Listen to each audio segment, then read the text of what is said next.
Hey y'all, welcome back to Two Witches Talking. I'm Megan and I'm here with my co-host Morgan, and we have a really fun episode for you this week. But before we start off, hey Morgan, how are you? I'm good. How are you doing? Good, thank you. I saw that you were at Final Destination, the newest one this week. How was it? It was really good. So my husband and I have now realized we're cinephiles. I can't remember if I brought this up in a past episode, but now that we have a name for it, it makes it sound so much better than we just like to sit around and watch movies a lot.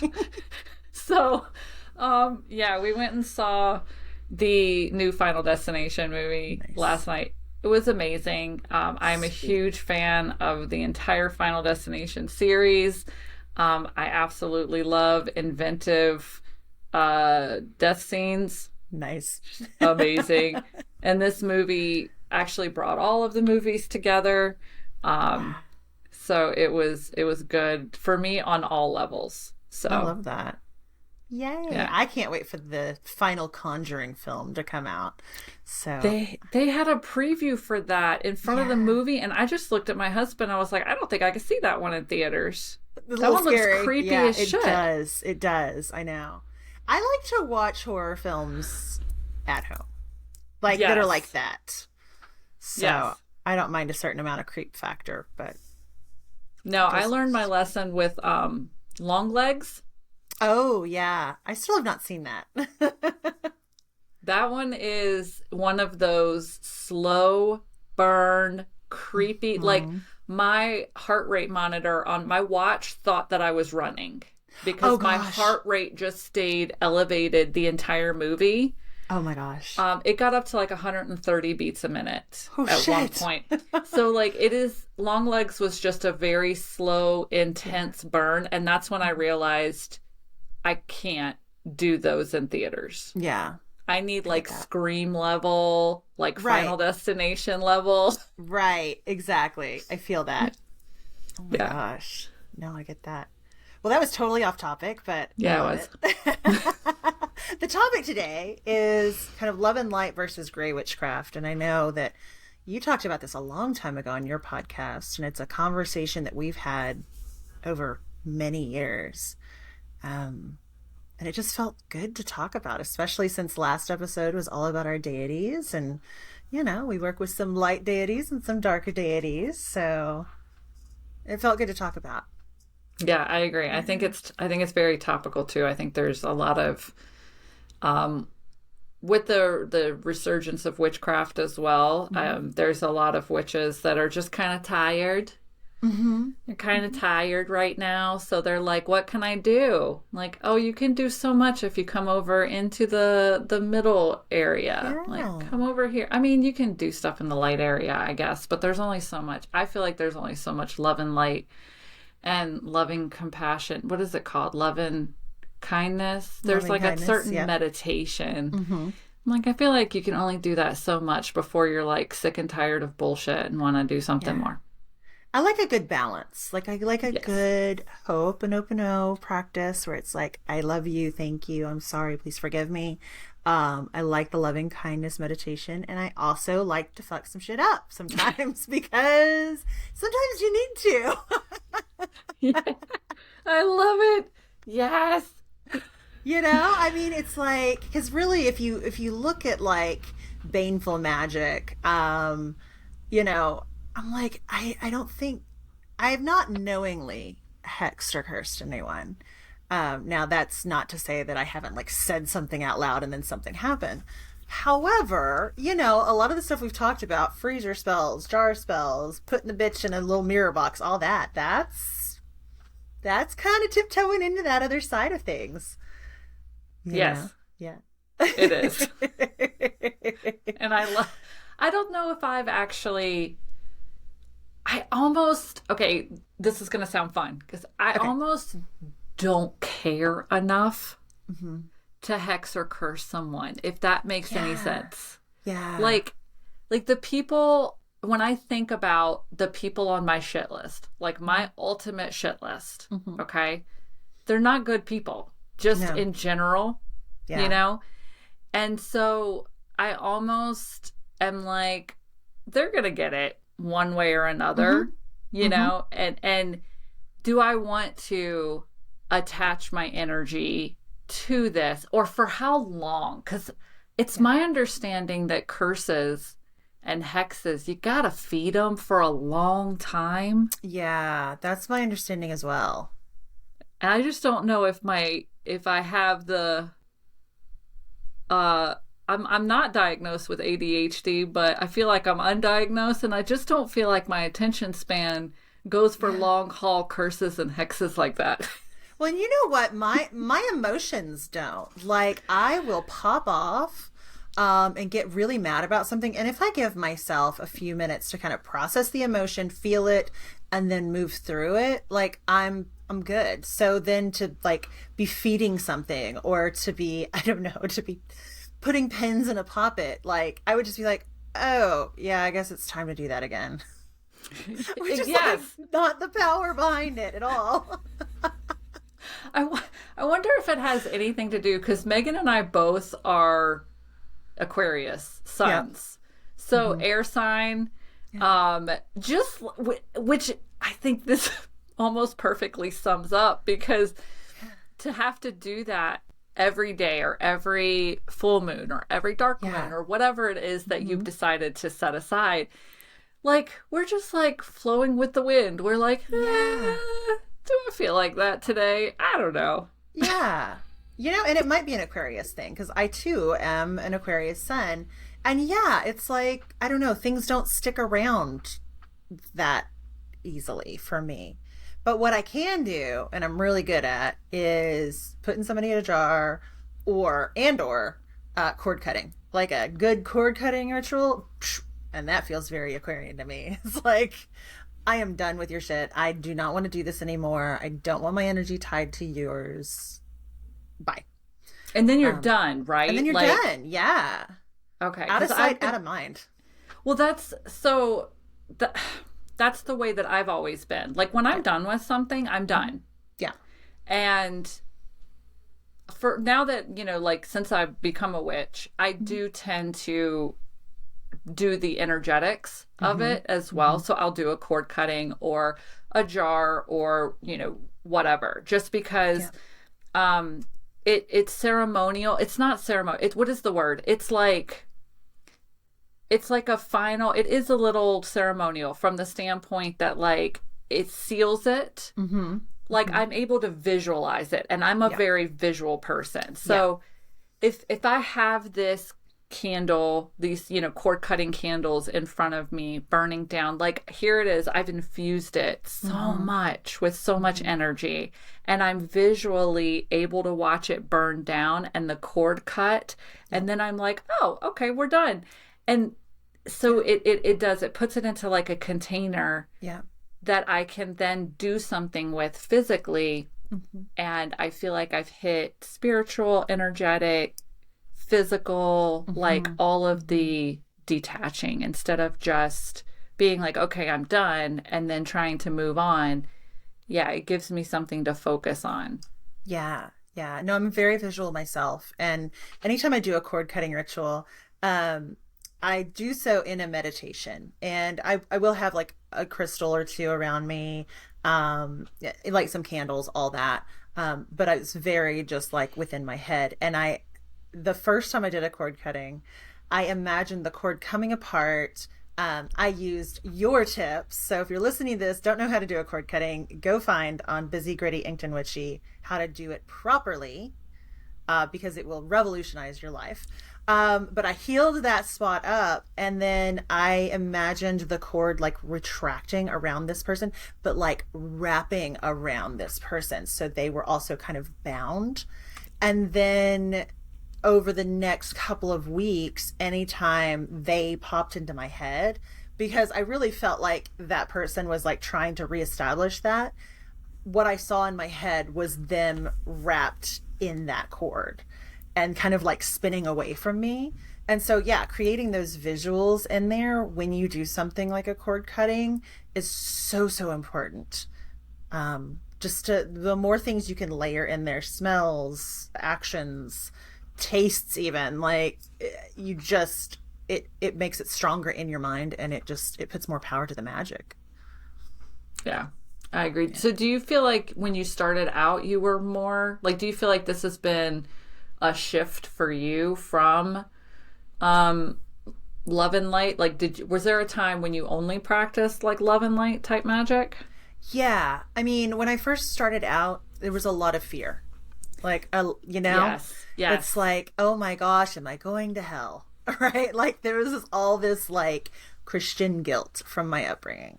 And so it was like, yes, I can be a witch, but it's only for the good of everyone involved and blah, blah, blah. And I definitely cast spells like that now, right? If I cast a money spell, it's like, it is for the good of everyone involved in the situation, right? So very specific there. But yeah, I was really afraid for a while and thought, oh God, what does this mean if I do a cord cutting? What does it mean if I put somebody in a jar? And for a long time too, like as I started kind of exploring this, it's like I wouldn't do some of these things with my blood relatives because I was like, what happens like if I cut this tie with them?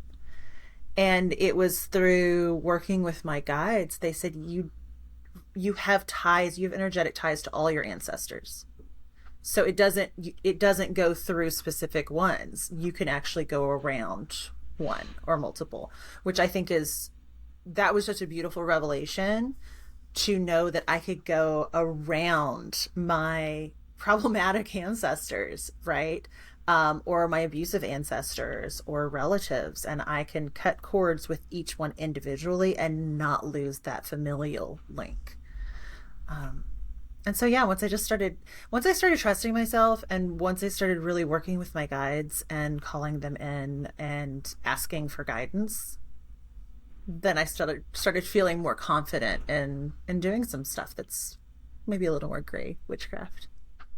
Well, I think it's also worth noting too, one of the biggest questions I always get asked is like, can you do cord cuttings with people you have to maintain a relationship with? Mm-hmm. And I'm like, well, yes. In mm-hmm. fact, the way to look at it when you're doing that is if you have a toxic cord, mm-hmm. Where someone is draining you, mm-hmm. someone is not treating you correctly, they're not respecting your boundaries, then that cord in between the two of you, you can visualize it as just nasty and decrepit. And so you need to cut that cord mm-hmm.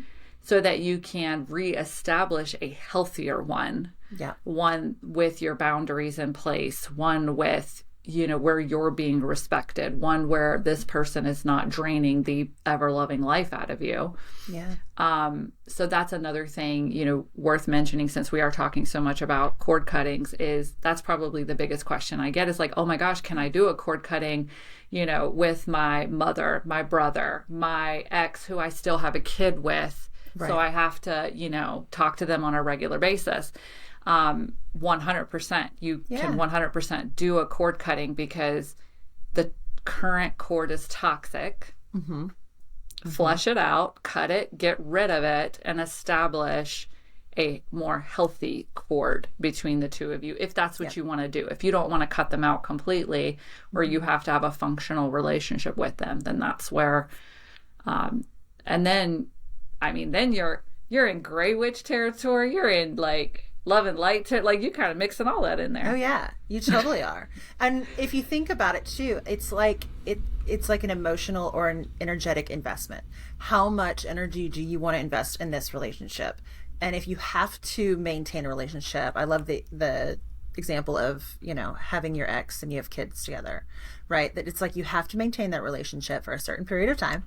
And how much energy are you investing into that? And you can set boundaries for that. Yeah. Yeah. So what are some other kind of gray witchcraft techniques that you've used? Well, I think starting, like, for me, the first books I ever read were on Wicca, because mm-hmm. that's just the most prevalent. That was the most prevalent information out there 20 years ago, 25 years ago. Yeah. So I'm wondering too, if a lot of us don't get scared by the Wiccan read, whatever you put out comes back to you times 3 or 5 mm-hmm. or 10 or whatever. I've read so many different things. Yeah.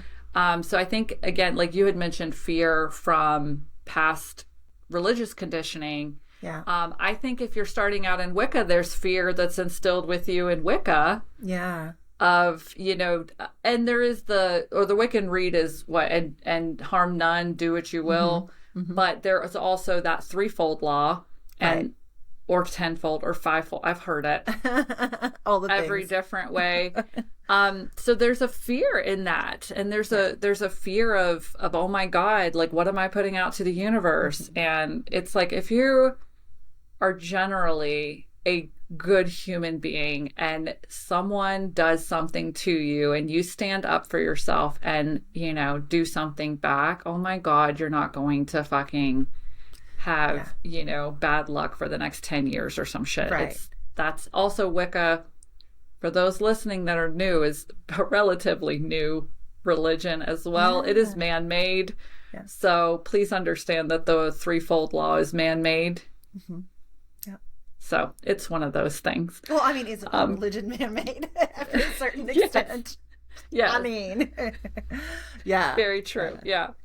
For me, the first crossover, I think, the first crossover I ever did, which I did not realize at the time, I thought I was doing well, but this is what happens when you're not specific.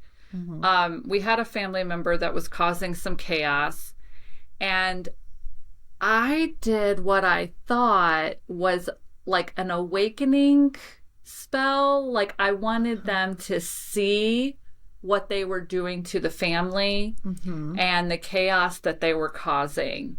Oh no. And I was not specific enough. So what happened was, it absolutely blew up massively to where every family member turned on her and did not talk to her because her toxicity had kind of blown up. And I was having to deal with it at the time because Colin was deployed. So I was having to deal with it. And it was huge. And I was on the phone with one of Colin's supervisors who were having, like, it went bad. It affected Colin's career. Oh my God. It was crazy. So I was on the phone with one of his supervisors. We were playing damage control. And it was some statement he made. And I went, oh, that's the same phrase I used on my damn. No. And that was when the light bulb came on, that I was like, oh, snap. That's what they mean by be specific. Yeah. Because I thought I was just helping her in a loving way. I wanted her to see how she was negatively affecting the different family members. Sure. And she saw that when So they did all everybody told else. her how toxic she was and how much, like, this little thing had blown up. And I think for a while, I mean, it was probably years. I think Colin maybe didn't talk to her for a couple of years. And so yeah. And I did. So now looking back, I was definitely in a gray area right there, because the chaos that came from it, which, I mean, probably when you're not specific, I mean, the end result of the spell was 100% successful. But again, sometimes you also can't control the way that things happen. And, they happen the way that they did because that's what the level that it needed to happen in order for people to see what they were doing. Yep. Well, and I think that actually makes me think of chaos magic in general is that gray area, because you're just kind of setting it and forgetting it. You're kind of doing the thing and, letting the chips fall where they may. And sometimes that can be pretty disastrous for some people, It can. And as someone who's ridden the roller coaster of, I think it's my stubbornness. So sometimes when I would cast spells, of course I always had good intentions. Yep. But if you're not open to whatever it is you're casting, if you're not open to it happening in a gorgeous, beautiful, light way, but you're open. Like, you really do want that change. You really do want that transformation. You really do want to get to that next level, but you're not specific enough. Yeah. The intention will come. Like, you'll get it. You'll get that transformation, but it could be in the form of the Tower card. And that is something that you almost have to, like, as someone who's done that to myself numerous times, I try to get into a little bit more of a, hey, I'm open, but please, like, can we try some gentler lessons first? Yes. And if I don't get them, then I understand, you know. But so now when I do things, I'm like, hey, I'm open to gentler. Can we go the gentler route first? Yes. And thank God I've almost, like, been able, like, so far, knock on wood. Let me get that. It's one of those things where I've been learning the gentler lessons. Yes. Yes. Well, and I will say, like, I really feel like our guides and our deities and just universe in general, it's like, if we really need to learn a lesson, they will open the floodgates, you know. And if we have the intention, and we actually speak that into the magic we're working, to say, hey, just gentle, or it can be gradual, or this can take a few weeks or months, you know, in the best timing, it's a better thing. Because I've also been on that kind of open floodgate end of things, and it's easy to get washed up in everything, you know, and get carried away in it all. So yeah. No, it definitely is specificity. I think, that's come up again now in this episode. So that's another key. I would say that's another key takeaway for listeners, is to be specific. I think you had mentioned earlier, especially with money magic. That's one of the things where, you know, this is a great, hold on, I'm going to make a great, like, little transition into. I love it. Yeah. So money magic. Be specific, because you don't want to get into a car accident, total your car, and end up with, you know, a $10,000 thing, but now you're scarred for life or whatever, you know? Right. So money magic, be specific, have a specific avenue that you're wanting the money to come from, or state with no harm to anyone involved. Yeah. Right. Okay. Love magic. Oh, I was going to go there. I love it. Okay, go ahead. I say be general. Like, okay, yeah. So that's my take on it. Yeah. So money magic, be specific. Love magic, be general. Because what I believe is, the more that you open yourself up to love flowing in, and start with self-love too. That's just my thing. Yeah. But the more that you open, so if you're looking for someone to be a partner or a friend or whatever, the more that you just open yourself up to love energy in general, the wider net it's going to cast. Whereas if you're doing a love spell for a specific person, you don't know. There's a reason why that you're not there with them at the moment, I believe, on a grander scale. So I say cast a wide net with love spells. But yes, you were going to go into love magic too. I was, yes, because I think this moves beyond gray magic into, I'm going to say it, like, super specific love spells to me feel very similar to baneful magic, because it is taking away someone else's willpower. And it's imposing your magic and your intentions and your energies on their choices. And that's a step too far for me. I have, you know? Oh my God, let me see if I can pull it up, see if it's still here. So this 100% still applies. But so I have a Nigerian stalker impersonator. If you want to know more about them, head over to my podcast on Stop Paying for Spells.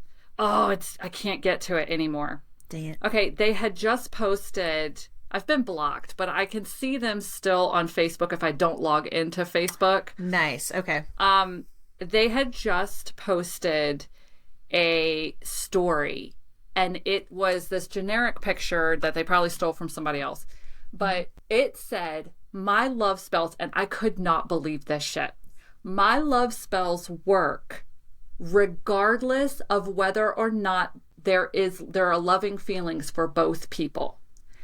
And so if you pay them they'll cast a love spell for you. Mm-hmm. Without feelings involved, it draws two people together and then creates a loving bond between them. No. That's what they were claiming. And it probably cost $210 because... Probably so. Yep. That's how much the other scammy spells were. But it must have been posted 24 hours ago because it was in a story and it's now gone. And I wanted to read the exact words. But that's pretty much what it said. And I was like... Or they've taken it down and it's not been 24 hours because my entire podcast episode was on Stop Paying for Spells, where I called them out in the podcast sphere. Yep. And I give their name, I give their page name, all of that. But they're casting love spells for people with my face and my name. It's great. But yeah, so they were saying that their love spells 100% work regardless of feelings involved. And I'm like, there is so much wrong with this statement. I don't even know where to start. Yeah. I know. I just, no. Yeah. And I think we can reiterate here on this podcast, don't pay people for spells. No. No. You know. And I mean, I've had friends and I've had clients ask me to cast a spell for them, like light a candle or whatever, and do some work for them, which I will do because I know them and I have a personal relationship with them. So please take that information as well to say, you know, if you're working with someone, that's a little different. But like, don't just walk into a shop like the itty bitty ladies.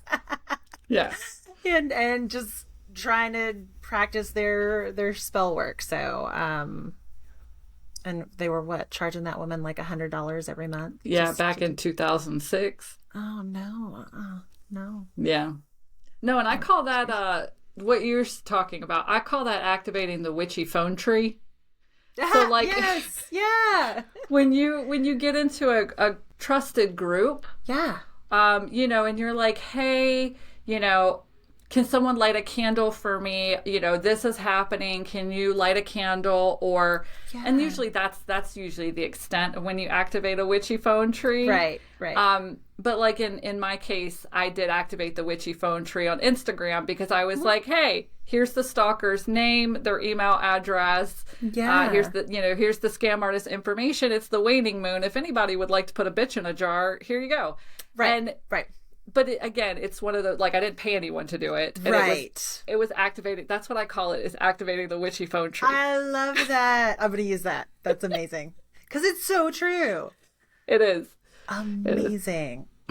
Oh, it's so good. And of course, I thought about the phone tree in Practical Magic immediately. I'm like, hey, talk about visuals. That's where I got it from. That's because awesome. like she has to activate the phone tree at the end to save her sister. So I'm like, oh, that's what, and it's just every time, like, I've had a thing and I've reached out to people that were close to me and say, hey, some shit's hit the fan. Can you light a candle and send positive energy? Yeah. That's the first thing that always came to mind was that scene in Practical Magic. I love it. And so that's why it's been dubbed that in my head. That is so perfect. I love that. Yeah. Well, and one thing that, to switch gears just a little bit, one thing I do want to talk about is the fact that there are many cultures across the world, and there are all kinds of practices that are either closed or that we do not understand because it's not part of our culture. And just because it's not part of our culture doesn't make it bad.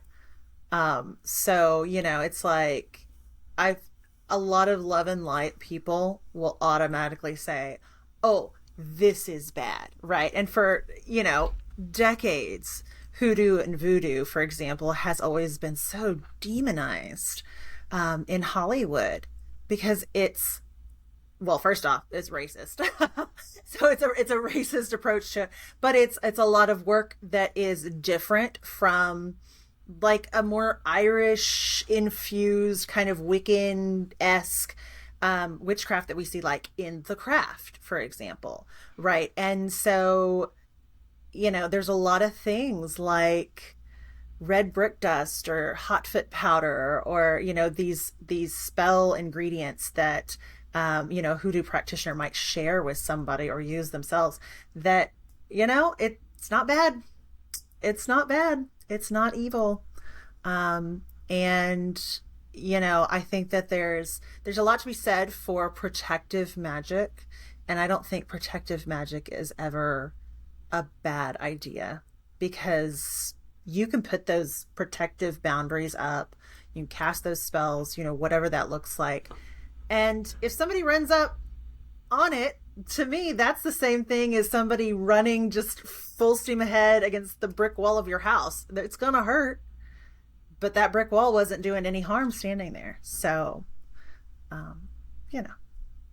pick up a book, do a little education if something scares you, because it's probably from movies you've seen or books you've read. It's sensationalism in entertainment. 100%. And there's so many different practices that are, or the same practice spans several different cultures. Like everyone knows what a voodoo doll is, but do you know what a poppet is? Because it's the same thing. Yeah. And it's been, poppets are more European, Anglo-Saxon, so poppets have been used, but poppets don't always mean bad. You can make a poppet for yourself to heal you, for healing, or for money drawing, or do you know what I mean? So everyone just, because of Hollywood, or because of, they didn't understand what they don't know. Mm-hmm. So I love saying it around here, especially in America. If we don't understand it, kill it or burn it. I mean, I know. That just seems to be the collective of America. I hate it. I'm not like anti-patriot right now, but that is the collective of America. We are so close-minded as a society, as far as like, because if you understand the roots of America, I mean, they're like, oh, religious freedom. Yeah, but the ones that came over here and established everything were prudes. Yes. Yes.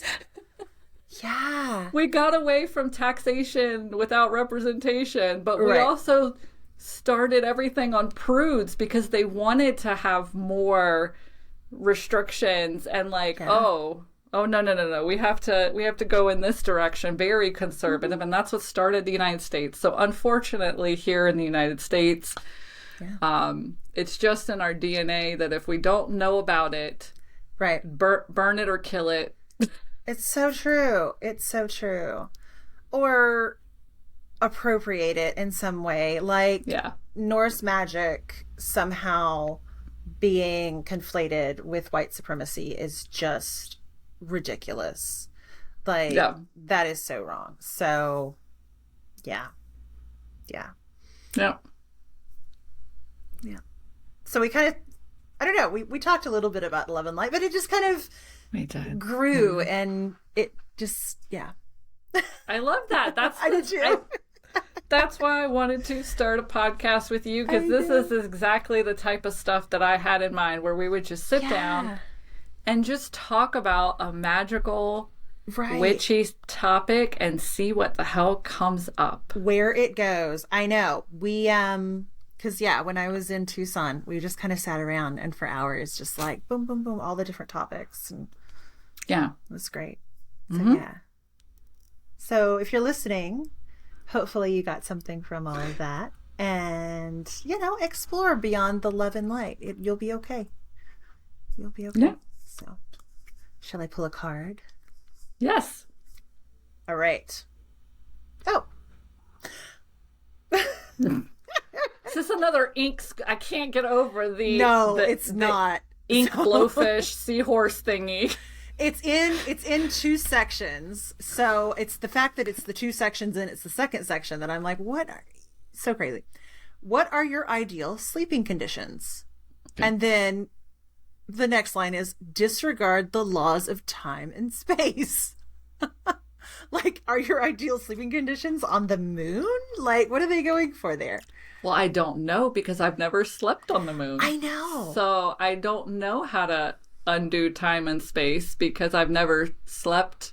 Thus my face and my confusion. Okay. Well, I'm just going to go back to the first one. Yeah, so what are your ideal sleeping conditions? Okay, I love for it to be freezing cold around me. I am a side sleeper. I am a pillow hugger as well, which I'm really trying to get out of because I wake up in the morning sore. Oh, yeah. Like from neck to like mid back because I spend, and I read somewhere that is a trauma response too, like sleeping all curled up like that.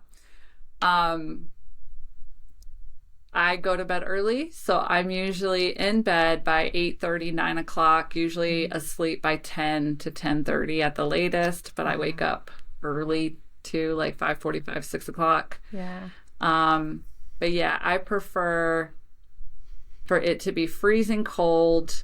I do like soft and squishy as well. So like soft and, although I have a memory foam pillow, but the pillow I squeeze is soft and squishy. And now I have found that if I have a very soft blanket, like I usually put that somewhere around my face. Okay, I love very that. weird. I know. It's really not. It's actually not too dissimilar from how I sleep. Now, what side do you go to sleep on? My left is usually the one I can fall asleep immediately. No, wait a minute. That's my right. Look, I don't. It's okay. It's okay. It's my right side.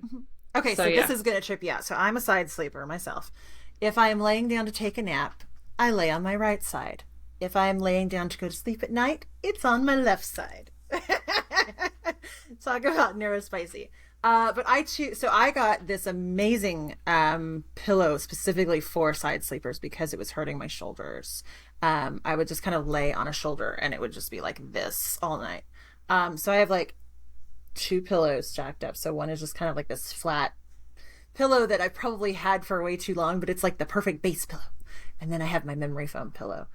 And it's like up on the sides and there's like, it goes down in the very center. It's very weird. Anyway.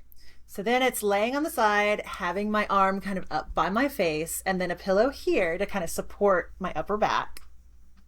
And then, yes, I always want it cold. I do love it when Trudy, my dog, sleeps with me. She sleeps with me for naps because that's so grounding. Like, and it just feels very safe because she's there next to me. But yeah, I want it to be cold. And then I am much more like late night person, so I will go to bed at like 11:30 or 12, and like ideally I'm waking up about 7:30 in the morning on my own as the sun is coming in. So yeah, those are my ideal conditions for sure. And then like lots of like thin layers that I can like take off and put back on overnight because I might get a little warm or a little cold. But yeah, I'm a side sleeper for sure. Yeah, and I'm tired of hot flashes. I'm starting to have those at night. I'm tired of those, so I would really prefer those to not. And that's why I don't, like, Colin and I have been married 26 years this year. Wow. He is a cuddler. I am not, but it is because my body temperature is 3,000 degrees. Same. Mike would also love to snuggle up and cuddle next to me, and I love it for like 2 seconds, and then it's just like so hot. 2. Yeah. 2 seconds. Yeah. And that's it. Then I'm done. And so he, which is weird because, like, you know, when I was 20 and we were married, we cuddled all the time, like all night long. Yeah. You know? Yeah. But now I'm just like, my body temperature is 3,000 degrees. Please go back over to your side of the bed. And I put pillows in between us because I'm like, at some point you're going to creep over here and then I'm going to be 3,000 degrees again. And he's super warm too because Mike is always like this furnace. Yes. It's crazy. Yeah. Yeah. Okay. So yeah, pretty. I mean, I don't know if your sleeping conditions are weird because they're basically the same that I have, but here we are. And I will say, I do like some sort of like white noise or fan on or something. My favorite is when we're like in Key West, and you can actually hear the ocean. But I do have to have some sort of noise. Otherwise, I hear everything. No, we have a fan on for Colin and a white noise sound machine next to my head for me. Nice. Yep. Nice. Forgot about those. Yeah, gotta have that. I've got like a little portable speaker that does like all the different noises. And I take it with me anytime I travel, just in case. Yep. That's awesome. All right. Well, folks, you can find us on Instagram, Two Witches Talking. You can email us your witchy confessions at twowitchestalkingpod@gmail.com. Find us on YouTube as well. We do also have a Patreon. The YouTube is on the Ink Goddess Creations YouTube channel. And if you look for podcasts, you find us there. And then Patreon is also just Two Witches Talking. And we put the full videos on both of those platforms. And, love your comments and everything. So thank you so much for liking, subscribing, and sharing. That just helps more people find us and experience the joy of learning from us in a fun, like, storytelling way. Like, it doesn't, I hope it never feels like class for folks. Yeah. I don't think so. I don't think so either. No. Yeah. So good. All right. Well, thanks so much for listening, y'all. We'll see you next week. Bye. Bye.